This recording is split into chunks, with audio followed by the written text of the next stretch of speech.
Great day to be alive, man. Extremely grateful to be alive. First of all, I want to say thank you, thank you, thank you. I want to start this day off with some gratitude. You know, a lot of times we tend to acknowledge the bad shit in our lives. So right now, I just want to say thank you. You know, thank you, thank you, thank you. But Absolutely. bro, I've been hearing a lot of fucking things about you. You know what I'm saying? I'm not going to try to come up with shit out of the top of my head. So I'm gonna give you the chance to introduce yourself, bro. Just introduce yourself. Let some people know a little bit about yourself, your background, where you come from, and we'll go from there. Absolutely. So I like to start this off like this because it's always a shocking factor with everybody. So I'm a father of seven. So I have seven kids. I'm a single father, so I take care of them. I coming from humble beginnings, blue collar work for mom and dad, factory work, struggling. Mom had health issues all growing up, all through life.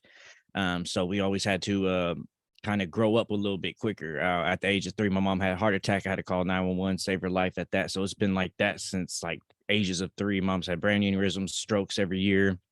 And luckily she's still here with us, but she's been battling and been a soldier for that. So that always had humble beginnings, had to grow up quick, help dad with around the house with situations and stuff like that. I started working at 13. I've been working ever since. I was always in blue collar work, did military work. And then after military, I was out and just doing plumbing and working. And when my sons came up to me, was like, "Hey dad, you should start making some content on TikTok." He's like, "People make good money there." I was like, man, it's probably like the music industry, man. They saying they making more than they actually making just to make people feel like they doing something. Mm-hmm. So started research a little bit more about it. And I was like, oh, you can make some real good money doing this stuff. So started doing reaction videos and duets off of TikTok. That started to blow up. Took that content, took it to Facebook. It started to blow up. Hit 1 million followers within my year of creating content on Facebook. Hit over 1 billion views within that first year as well. And then now I've been able to pivot to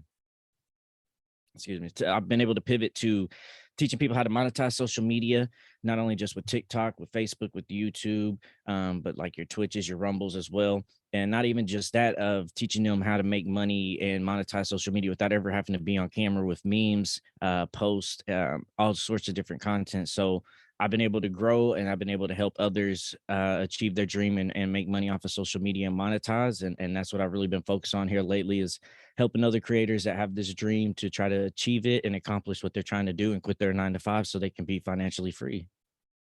Hell yeah, man. And I'm gonna start off with, I'm gonna be a little selfish. I'm gonna tell you one of my biggest struggles.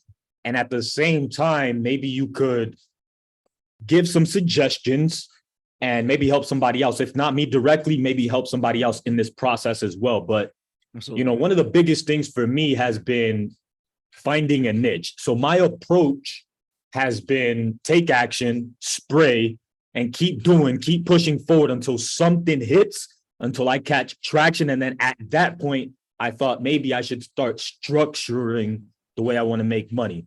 Do you think that's a bad approach? What do you think about that in terms of finding a niche before starting or after? What are your thoughts on that? Yeah, that's probably one of the biggest things that people mostly have a problem with, is like, what's my niche? What do I know what I'm going to do? What's going to fit me? What's going to be, that's one of the biggest questions I get most of the time. And it's simple, but at the same time, it's not simple how to get it right, because a lot of people aren't so in tune with themselves and realize. So I tell people, if you're trying to find a niche, the best thing to always do is find something that's actually genuinely relatable to you and that you actually care about. Because if you're going to go try to push a narrative about a topic or a niche and you know nothing about it, you're not going to actually know what resonates with that audience, because you're just guessing, right? So you got to find something that's actually means something to you and relatable to you. So I tell people a lot of time, when you're in small talk with friends or families or with strangers, what topic do you tend to lead to when you're in conversations? Do you tend to talk about sports more? Do you tend to just generate to cars? Do you generate to, cooking recipes? What is it that you seem to just generally go through in small talk conversations?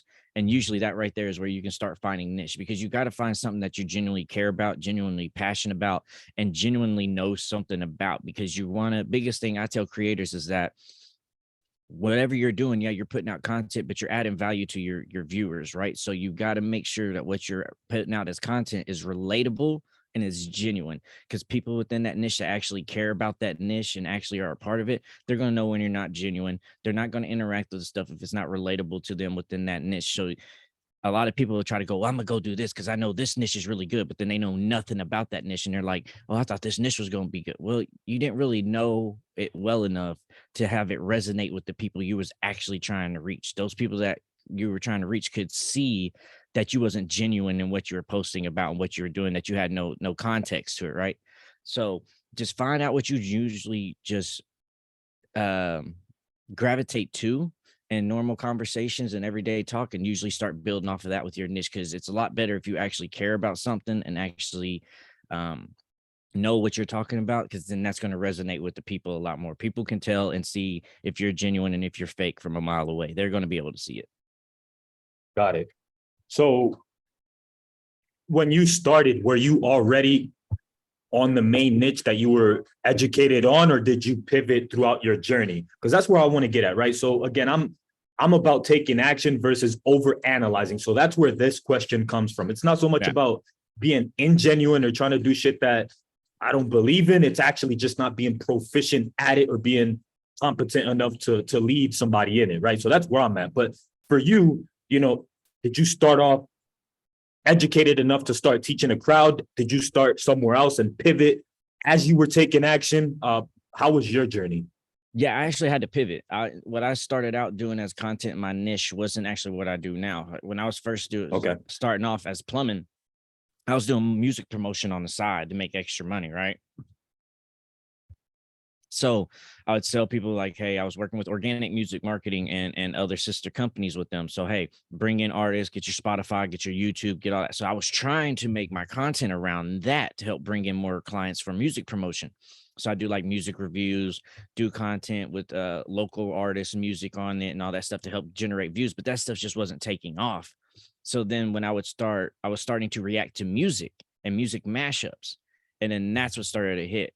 And there's noticed that people in the comments, like, your reactions, I love how you react, your facial, this and that. And I was like, okay, so that's what they're gravitating to. Like, the music's cool, caught their attention, but what kept them was my expression. So I was like, all right, let's pivot this. Let's go to reactions. Let's start reacting to things, since that's what they're gravitating to. Because a lot of times you can just go in the comments and you listen to them.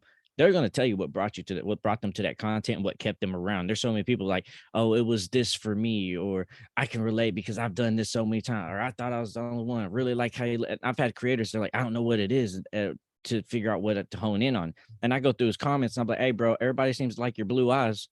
Make sure that's a focal point in every video. You make sure them things is shining bright like a diamond every time, because that's what's going to reel them in. So it's like, you can go through those comments and see what kept them on your profile, even the bad ones. Don't just throw it off like, oh, they don't know what they're talking about. There's some truth to that. Like, there's going to be some haters, but some people are going to be there and just like, yeah, this didn't work for me because this, and you can use that to help you grow instead of getting mad at it and just throwing it to the side. I like that. That actually makes me think of something that a wise man wrote to me. He said, be honest with yourself and remove emotions. Do you know who wrote that to me? The way you reacted is like it sparked the light or something. Well, what came to mind when I said that? Because I tell people that all the time. When I tell people and I start off, I was like, the first thing you're going to do when you get into this content world is remove your emotions. You got to remove your emotions, because you're going to sit there and you're going to be like, oh, I love this video so much and nobody resonated with it. It's the audience fault. Yeah. And they should. No, bro, you did something wrong. Maybe the angle wasn't right. The lighting wasn't right. Maybe you wasn't talking clear enough, enunciating the story. But there's something you did wrong. It's never the viewer that did something wrong. If you did it right, you're going to get views. So I tell people all the time, remove emotions. It don't matter how much you care about that piece of content. If it doesn't resonate with the audience, figure out why it doesn't resonate, because it's you. It's never the audience. Fuck with that. I'll fuck with that. I can go deep into this topic, but we're going to move forward. I actually want to talk a little bit about your 1 million followers. What was the process in doing this? Was it paid, organic? Because a lot of people, they're hesitant, especially when it comes to the creation, music. Sometimes they want to come off organic and not have to pay for growth, while other people are like, dude, that's what social media is for. You have to pay for it. You could actually reach a specific crowd a lot faster and break through the noise. So what's your thoughts on that? And also, what was that journey for you to get to 1 million followers?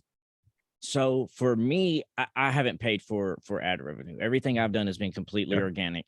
Now I say that, and then so I have to clarify a little bit there as well. I have paid for ad revenue for a situation where I was trying to test something, right? So everything I've done has been organic, but there's a time where I was like, all right, let's just see, because everybody's talking about ads and this and that. It's like, let me run ads on something and then let me push it organically. And let me see which one actually gets more traffic. Me pushing what I did organically and my methods did 100 times better than the ad that I did. I spent $100 on.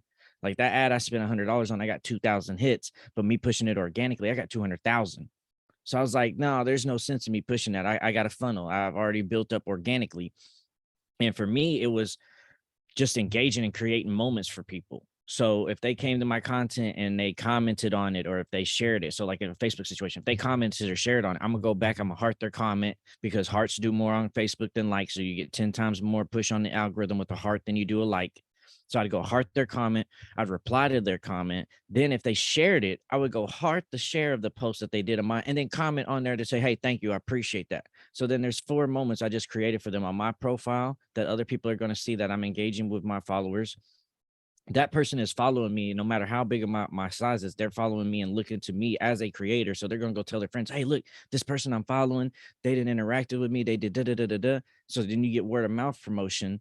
And then when you go and interact with their stuff on their page, they're like, whoa, their friends are going to see, well, they shared this creator's stuff. And then this creator actually came and engaged with them. A lot of creators don't engage with their following. So that's something you can have an upper hand on. So as long as you're engaging with them, talking with them, letting them know that you appreciate them engaging and taking the time, and you can take just those few little moments to make a moment for them, that's going to be the biggest thing. Because you make one moment for them, they're going to tell all their friends about it. It's going to make their day. So you're going to get free word of mouth off of it. So it's just using little strategic things to actually engage with your following and give them value, rather than just asking for value in return from them by like watching, share, tell your friends this and that. If you can provide value for them up front, they're going to provide that value to you on the back end just off the jump, because you're already providing value through their life, right? One of the best books I ever read was on marketing. It was called Contagious, and it was talking about how brands got to go from bankruptcy to building all the way up and getting your marketing to catch like wildfire, right? Using word of mouth. And one of the situations they was talking about was like Snapple was about to go out of business, and all Snapple had to do was put those Snapple facts on the lids. And that's what brought them out of bankruptcy, because now you not only got a beverage that you like and enjoyed, but now you got some knowledge that you can go tell your friends, and it made you seem smart, right? So it's those things that you're adding value to your clientele and customers. There was another dude who's like, I'm throwing parties and events, and I needed a way to make my parties and events stand out a little bit more. So what he do? He went and got black toilet paper, put all the toilet paper in the bathroom so it's black. So then every time somebody comes out the bathroom, do you see the black toilet paper in the bathroom? And it was the talk of the party, and everybody talks about that. And I've even done that myself when I was throwing parties for music promoters or artists. I'd go get toilet paper that had $100 bills on them. So then people's in the bathroom, they're like, I'm wiping my ass with money. This is this, and it gave them a feel of just wanting to be able to talk about certain things to get that word of mouth started going for you. So it's just little So things you like would, that. yeah. So you would say when you say push and engagement, it's kind of like the analogy or the example you used with Snaps. Snapple? Was it Yeah, Snapple yeah. you said? Yes. So Snapple, essentially what you're doing is you're just engaging with the information, the comments and likes, and that's your form of connecting with your audience, kind of like what Snapple did. You engaging with the audience is similar to what they're doing. Is that how you're looking at it? Or is there other things that you're doing outside of just commenting, liking, and doing that? Yeah, no, like that's it. That's adding that value, right? Because there's so many different levels to why you do that. Like, yeah, it's good for that individual person, like I just broke down, for the engagement and creating that moment for them. But what Facebook is also is when you comment and you have followers, all your followers are now notified that you commented somewhere, right? So let's just say you put up a post, you got 20 comments. If you go heart all those comments and you go reply to all those comments, there's 40 engagements right there on your post. Facebook don't see it as 40 engagements from you. They just see this post is getting 40 engagement within this time frame. It must be going hot. Not only on that, when you reply to people's comments, it notifies them that you replied to them. So then they have to come back to the post and engage. Not only does it notify them, it notifies your followers that you commented on a post somewhere. So then it brings them into the engagement. So you can start to Interesting. push the algorithm to work for you rather than you work for the algorithm. Would you say that happens as well in other platforms, or is that only Facebook? Because you've mentioned Facebook a couple of times. Is that the same for other platforms? If so, which ones, or is it different, or you don't know? Yeah, engaging with your followers is always best. Like Facebook, it makes it a little bit easier because there's so many ways that you can engage, so you can stockpile everything. You know what I'm saying? But with YouTube, yeah, you go in there, you like those comments when people comment on your videos, you heart those comments on it, you reply back to them. Because it's like I said, as long as you're creating moments for your followers are going to want to naturally tell people about it because it kind of gives them a boast. It gives them a moment where, like, hey, this creator followed me or this and that. Like, we all have one creator or somebody we look up to, and if they responded to a post, we're telling every single body. But it's for a lot of creators, we don't see ourselves as that because we're up and coming, we come from humble beginnings.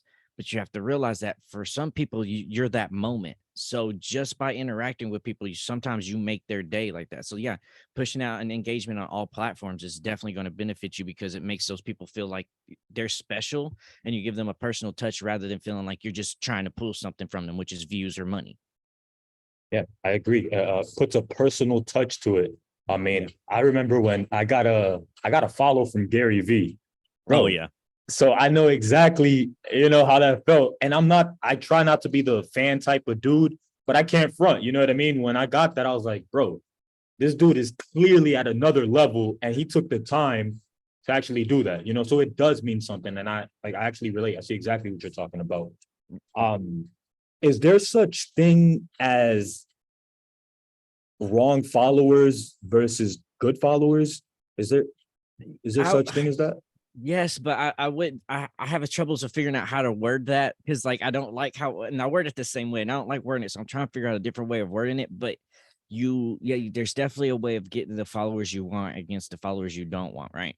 You don't want followers that are just numbers that are there, like, okay, cool, I got a million followers, but not even 1% engaging with your content. You truly don't have a million followers. You just have a bunch of people that hit follow on your page but don't interact. So you want followers that are engaged and interacting with your content on a consistent basis.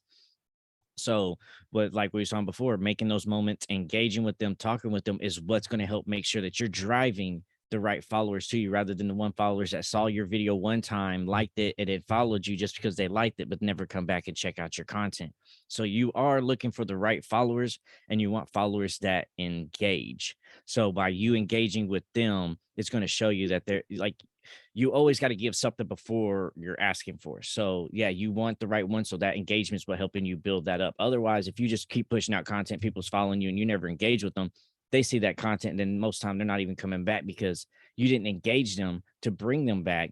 Because once they work with your content or they interact with your content so many times, the algorithm pushes your content in front of their face a lot more. All it takes is six interactions on your page, and your page is going to go on their timeline 10 times more. And that can be like, if you put up a post and they like that post and they comment on it, that's 2 interactions right there. So all you need is 2 of those interactions on 3 posts, and you're already going to be jumping on their timeline. So that's how commenting back on people and get them to come back in conversation is generating you to show up on their timeline a lot more, as well as not only is creating that moment for them. So there's many different layers to that. That's why, and in totality, it's going to help you build the right followers that you want that are actually going to engage with your content. And then if you have something like merch or something you're selling outside of social media, those are the followers that's going to go outside of social media and buy your stuff and help support you off platform, is those that you know that you're engaging with and engaging back with you. So it's just building that following. Yeah, my last question on engagement is, and this is for the analytical guys. I can't say I'm super educated on this, even though it is the most important part. But is there a metric you look for from an engagement perspective? Is there a number you pay attention to? Once you hit a specific number, it's like, okay, now I'm getting a good amount of engagement. Is that something you focus on, or you ignore it, or does it happen organically? Talk on that a little bit. So for me, I tell creators, if you're trying to figure out a metric to look for and to judge off of, look for the 10% ratio, right? 10%. If you got 1,000 views, you should have at least 100 likes. You know what I'm saying? So you're at least trying to hit that 10,000. If you're, or 10%, if you're below 10%, you got 1,000 likes and then you only got like 10 likes. Okay, we need to figure out what's going on, or 1,000 views and 10 likes, because the people saw it, but it's something about that content didn't make them resonate enough to actually like it or engage with it. And that's something a creator has done. So you always got to figure out that step. So as long as you look for that 10% rule on anything that you're doing, even like on TikTok, you got your page likes and your followers, that should be a 10% ratio. So if you got 17 million likes, you should have 17,000 followers. So Heard that that. 10% one. And then for Facebook on monetization, what I tell people, if you got a Facebook page and you're trying to reach these monetizations that they have, the performance bonus program and those metrics, I tell people you're looking for about 1 million reach and 500,000 engagement on your page in 28 and in 30 days, in a month. If you can hit that, you're going to be right in that performance bonus within 30 days. So if you can get 1 million reach on your page and 500,000 engagement, you're going to be right into the performance bonus. And performance bonus on Facebook pays you for likes, comments, shares. They pay you for everything but reels in your stories. So you're literally getting paid for everything that happens on Facebook in that performance bonus program. Okay, so actually you could dive in a little bit, as much detail as you could give about it. Maybe speak a little bit more on these programs that they offer and how to monetize on each platform. Maybe just, even though you just spoke on it, break it down a little slower for somebody that's fairly new in this space and isn't aware of these monetization ways of how to monetize on these platforms. Okay, so we all know YouTube has been around. Like, you get in there, you get your 1,000 subscribers, your 4,000 watch hours, and you get monetized that way. And even now with your shorts, you just go out there and you post, you hit your watch time, and you're going to get monetized there. So YouTube is one of the easier ones because they actually have metrics that you got to hit. TikTok is another one that's a good one because you hit 10,000 followers there, you're going to be monetized. If you hit 1,000, you're able to go live, then you can get gifts on live, so you can monetize that way. But once you get 10,000 on TikTok, you get what's their beta program, and that's where you start getting paid for your content. But with that new program, your content has to be over 1 minute long for you to get paid. So any videos you post under 1 minute on TikTok doesn't qualify for earnings under this beta program. So that's something to keep in mind on that for TikTok. Now, Facebook for me is the place where you can make the most money. You have the most opportunities to monetize. Personal profile, I think, has 3 to 4 ways of making money, but a business page has about 10 to 12 ways you can make money off of it. And that's just on platform. That's not even talking about the stuff off platform, sponsorships and all that other stuff you can do, right? That's just by getting paid from Facebook. So they had the program called the bonus reels program, and that was an invitation only for people that was creating reels, and you could earn anywhere up to 1,200 a month max or 35,000 a month max on that program.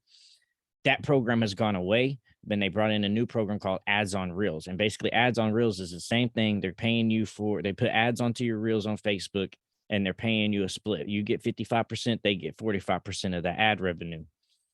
And that's not capped. That's no max. You can run that up as high as you want.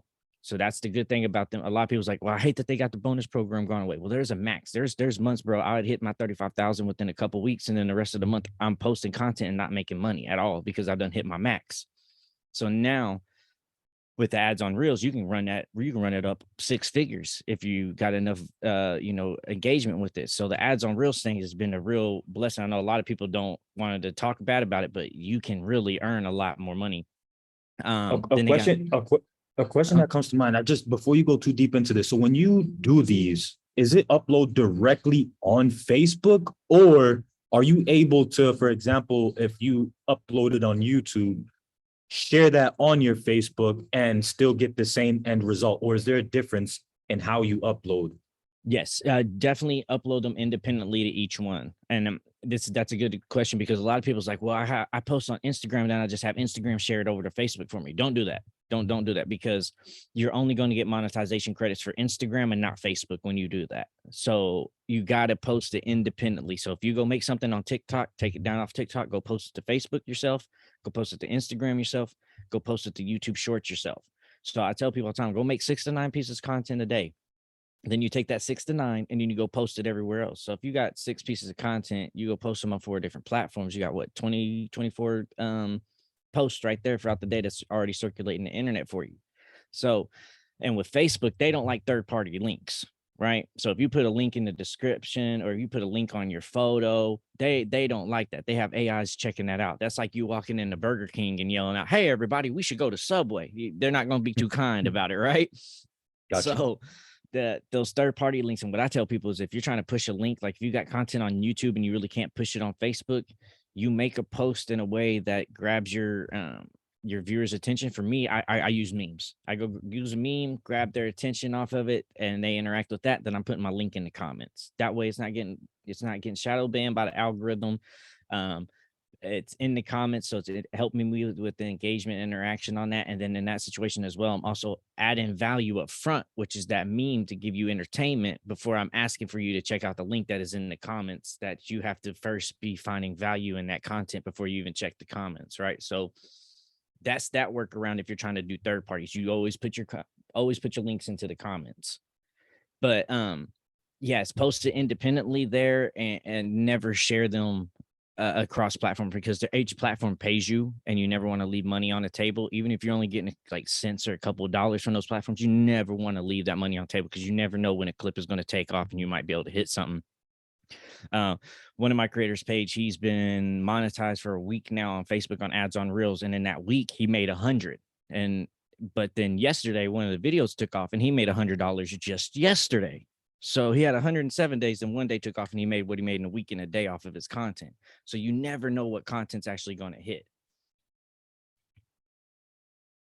You mentioned making money by posting memes. Is that a common thing? Is that something that's a new niche? Or can just speak a little bit on that? Because it seems like it's easy. But I don't think anything is easy in this internet space. You know what I mean? So is this something that you just kind of got into and you fell into and realized that it worked?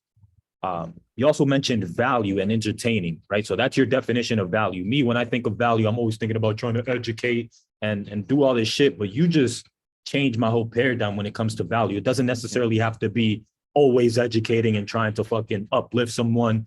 You just said entertaining. You look at that as value. So how are you connecting these memes to value? What's your thought process on your approach with this? Right. So for me, like what I had to learn for me as I started to analyze when everything started to take off for me is like, all right, why was people truly coming to me and for my content? What was my value? Because we hear that all the time, like with Fresh and Myron and them. It's like, make sure you're adding value. If you got a following, you're building this up, add value, not just be pulling away from them. So for the longest, I was like, man, well, what is my value? Then I'd realize, like going through my comments, so many people's like, man, I was having a bad day. I was having a shit day. I came seeing your content. Now I'm good. I'm smiling. I'm laughing. I was in a dark place. Now I'm happy. I'm joyful. That's the value was for me. I could literally change the moods of people's day and give them a more positive outlook of the day and change the whole narrative of their day after it's been so bad to them. So that was my value. I could give you a moment of light and shine and brightness in a place when you was felt so alone and so dark, right? So that was my value. Because like a lot of people say that's like, I have to give information or knowledge to give value. No, you just have to give them a moment that escapes from what they're trying to escape from. Because people that come into social media to escape the real world or escape whatever problem. So as long as you can help them escape that in whatever form or way you do, that's adding tremendous amount of value to them. Now, the memes thing, I kind of stumbled onto it because like this is something that's been going on for a while, but people ain't been sharing and telling people. They've been holding this on to their own, that you can go and drive traffic using memes. And I mean, bro, we drive traffic using memes, not even just getting paid on memes on social media for it. We got some people making 12,000 a month just posting memes, bro, just So because of this performance bonus. Okay, so it's the actual attention you get to the meme that pays, and then also there's ways to drive that traffic or use that traffic to go towards something else, like a link or something. Is that what I'm understanding? So there's multiple ways of monetizing this meme. Yes. So like if you get into Facebook on the performance bonus program, right? If people like that meme, if they comment on that meme, or if they share that meme, you get paid for that. So just them being on social media, you're getting paid for those metrics. And then on top of that, yeah, you can drive links to outside. So for me, like I have Amazon affiliates, right? So I go find products that have like a shocking wow factor, that just like, what, somebody made this, or oh, I gotta have this. I go take those products, I go turn those products into memes, and then I post those memes to catch people's attention. And then once I got their attention, I'm putting my affiliate link in the comments. So they see the meme, which is going to be pushed by Facebook. They love that. And every time my meme is shared, my link in the comments is attached to that link or to that meme. So it's constantly driving me traffic. We've had people that's like, bro, I haven't had 1,000 clicks on my affiliate program in 6 months. And we teach them our meme strategy and they got 4,000 clicks the next day just because you learn that how social media works, how to drive that traffic, how human nature works. You can start to um, lay down the footwork for you to get the engagement and attraction you need organically by learning the workarounds on the platforms. As we wind down, I just have a couple more questions, Mhm. The, is there a certain schedule or an amount of posting you should do to get this type of results? Yeah. Some people believe that posting once a day is good. I've heard the spray just post as much content as possible. I heard Grant Cardone says he abuses the fuck out of these social media platforms. So is there a balance between abusing it, being strategic about it? What are your thoughts on that? Yeah. So starting off, like you got to kind of find that sweet spot, right? You're trying to be so engaging with the platform that they see you, but not be too engaging that they're like, all right, let's put them on the back burner a little bit and start pushing everybody else as well. But you also don't want to have not enough content where they're saying, well, they're not interacting with our platform enough. We're not going to give them a boost. So you got to find that sweet spot. And for me, I've learned that starting off with new creators that are trying to get going and try to work because you already have so much that you're trying to get into the routine of understanding the content creator world. If you can post 6 to 9 a day, 6 to 9 pieces of content a day, you should be hitting right into that sweet spot. If you can't do 6 to 9, do at least 3 to 6, like at least 3 to 6 a day. But I would tell you And that when you say 6 to 9, that's as you post in all platforms or on each platform, try to get it 6 to 9. I think you said it yeah, earlier, but just for clarification. So YouTube, Facebook, TikTok, IG, that's considered 6. So try to get 6 total on all of them. well, 6, like, so for me, like I said, if you go make platform for one, you can take you can take all that content and then post it to Mhm. everywhere else. So yeah, like make 6 to 9 TikTok videos and take those 6 to 9 videos, go post on YouTube, go post on Facebook, go post them to Instagram. So you got 6 to 9, it's all the same 6 to 9 pieces of content in a day, but you're putting all of that content on every piece of platform. So Okay, six to got nine it. per platform. So 6 to 9 on Facebook, 6 to 9 on TikTok, 6 to 9 on YouTube. But like it's the same 6 to 9. So you don't have to go make 6 to 9 different ones. You just go make 6 to 9 a day and then funnel that to everywhere. Understood. Understood. Thank you for clarifying that. Thank you. I was on a Discord and somebody was having an argument about hashtag. They were talking about that shit's not worth it. It's not valuable. It's pointless. And then somebody was arguing on the flip side that it is super important. And then as you speak about that, maybe talk about the sound and effects that help towards maybe helping a video go viral. Do you have to be strategic about it? Is it just kind of find out whatever songs you resonate with? Is there psychology behind it? What should a person know when it comes to selecting sound effect, and also talk a little bit on the hashtag? Is it important or not? Okay, so the hashtag thing goes back and forth a lot, bro. There was a time where you needed hashtags on TikTok, right? But then there was a short spell like you could go push. So like for the past 6 months, well, all right, minus 2 months because I've changed now the past 2 months. But the 6 months before that, I didn't post no hashtags on none of my content, whether it's on Facebook or TikTok. Now, if I post on YouTube, I'd add hashtags, but now because like used to be it was a way of tagging to a hashtag to get that viralness with it with that hashtag that took off, right?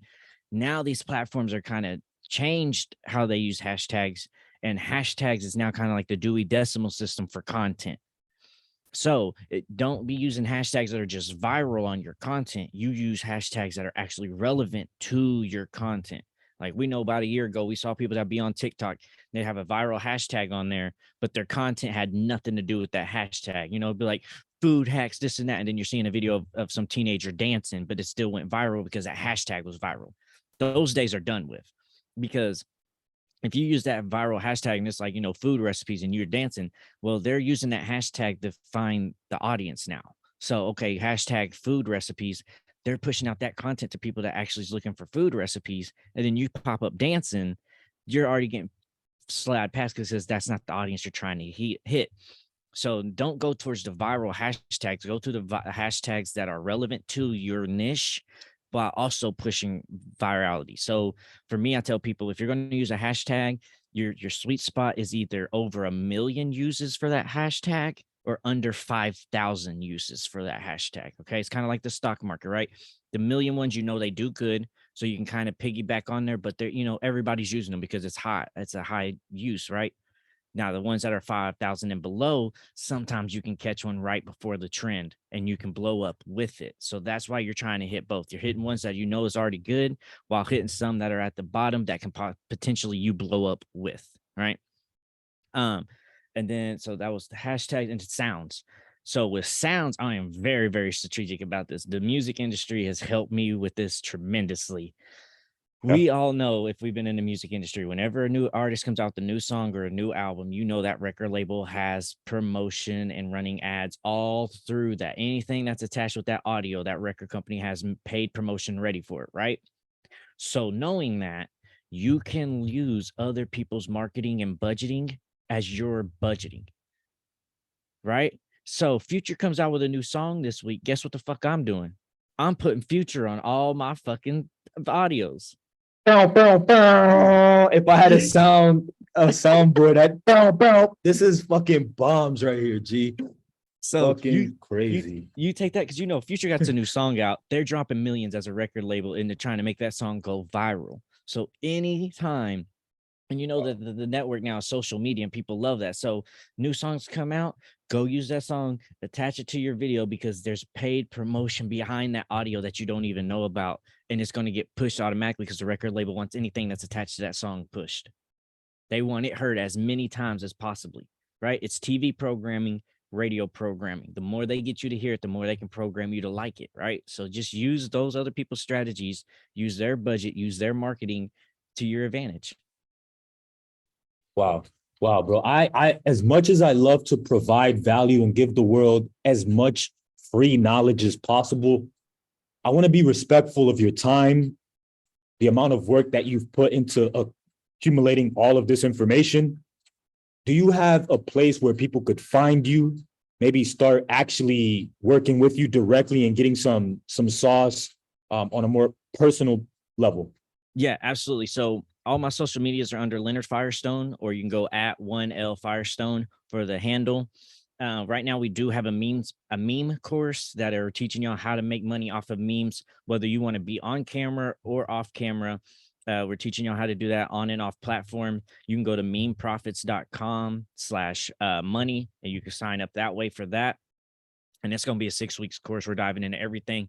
I know a lot of people tell you like, oh, I'm not going to give you all the sauce and tell you we're telling you everything. We're giving you everything. So at the end of this course, you should be self-sufficient, go out there and be able to do this all on your own. You shouldn't need us no more. So you can go there, Meme Profits, if that's something you're interested in. If you're interested in getting me hands-on with you on coaching, consultation, just message me directly. We'll open up, go through all your page analytics, insights, everything, help you figure out what you need to be doing, what you've been doing wrong, and break all that down. So Leonard Firestone on all social medias or memeprofits.com, and you can sign up that way. Awesome. And also, we will have links to all of your social media connections in the description section. But before we close, bro, outside of this, you sharing value, is there anything top of mind that you'd like to share? Is there anything outside of, this conversation that we had? Is there something that just comes top of mind that you'd like to communicate and maybe get out to the world? Yeah, it's like kind of like we was talking earlier. I always tell people like, when you're in this, remove emotions, right? So be a removing of emotions, and also as well get out of the mentality of thinking that the world's attacking you, right? If a lot of stuff is going on in your life right now, life is not attacking you or picking on you. Life is trying to teach you a lesson, and maybe because you keep going over the same thing because you haven't seen the lesson that's going on in life. So just know that life isn't picking on you. There's a lesson to be learned and you just ain't learned it yet. So take a step back, get out of emotions and get out of pity self and understand what life is trying to teach you in this moment because life wants you to succeed. Life wants you to be at a place, and it's going to put obstacles in your road to help you become the person you need to be so that life can place you where you're supposed to be. You can't stay this person and life bless you with what life has planned for you, because that person ain't going to be able to handle that blessing. So life is not picking on you. Life is trying to build you up to the person you're supposed to be so you can accept the blessing that life has for you. So just know that it's not picking on you. Try to find a lesson in every situation and every obstacle that you have, learn that lesson and be able to progress in your life. Mic drop. Thank you, thank you, thank you, thank you for your time. We appreciate it. Absolutely, Bison, man. Appreciate you.